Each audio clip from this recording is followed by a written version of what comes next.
Matthias Philippou, Ruben Ginby, Will Ashcroft, Harry Sheezel, George Wardlaw, Elijah Sardis. Where will they all go? And many, many more. Find out AFL Draft Night.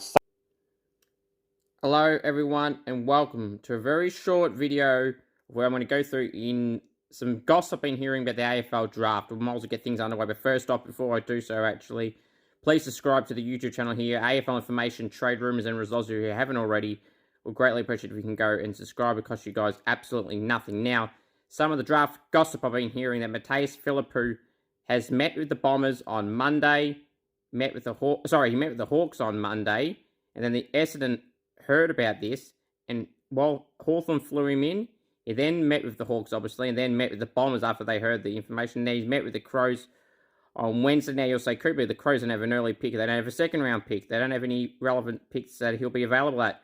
Well, as I exclusively revealed in the last few days, that Adelaide are trying their best to snatch pick 4 off the Bombers or pick 5 off the Hawks and try and get Matthias Philippou for their future first-rounder. People say, oh, why would they trade their future first for Philippou? They've been a finished bottom 4. Well, Philippou's probably worth pick 4, or even pick 3, to be honest, for me. And while, even if the Crows finish there next year, at least they get the local talent, they get who they want, and they don't have to risk the potential top 4 draftee next year, who could be very well be Victorian, leave them. So it's a smart, logical move for the Crows. If you don't understand it, well, bad luck. It's a great move for the Crows if they can try and pull it off, get Rankin and Philippou. That'd be a great trade draft period, if you ask me.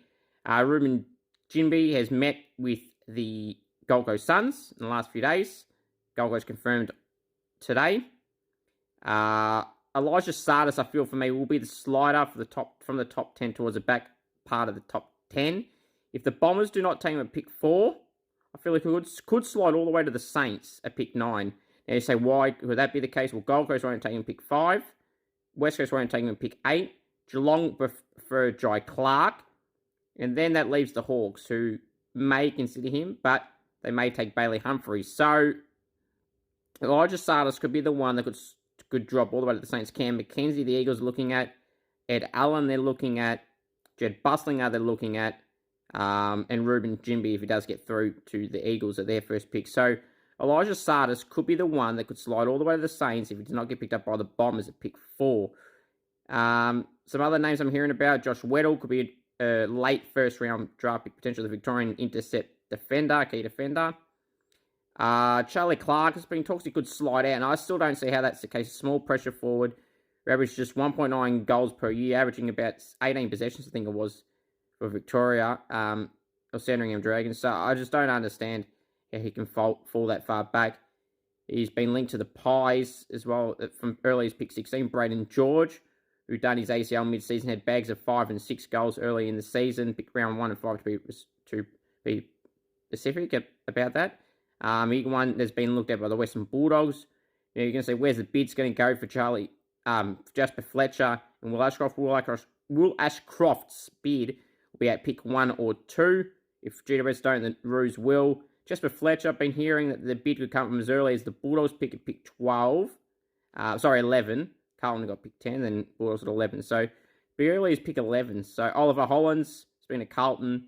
Carlton said today also they don't need inside midfielders. That's what Michael Voss said.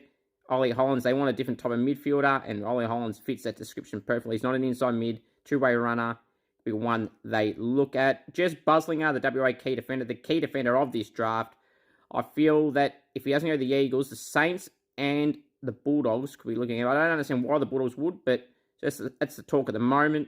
I don't understand it, but here we are. And then also finally to Matt Jefferson, a key forward from Victoria, has been linked very heavily at Melbourne's pick, and that looks like someone that Melbourne would take if he is available. Hope you guys enjoyed this short video of me talking about the draft notes.